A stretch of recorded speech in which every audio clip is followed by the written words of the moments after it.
यहाँहरूले यो समाजलाई सौजन्य गर्नुभएकोमा यो हस्तान्तरण कार्यक्रम रहेको छ। यो हस्तान्तरण गरिदिनको निमित्त यी 8वटा नातिनीहरूमध्येबाट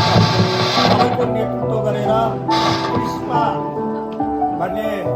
कान्छाको छोरीले यो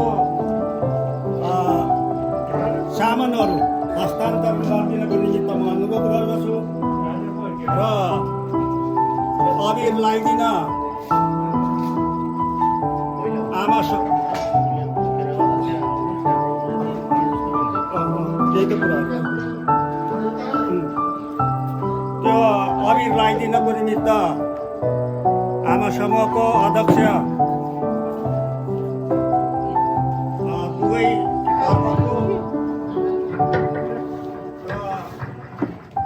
खादा लगाइदिनको निमित्त गाउँ समाजको अध्यक्ष धनप्रसाद गुरुङले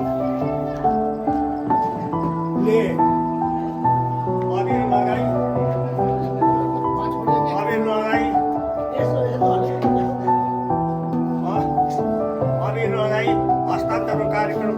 गरिदिनको निमित्त म अनुरोध गर्दछु र कृष्णा गुरुङ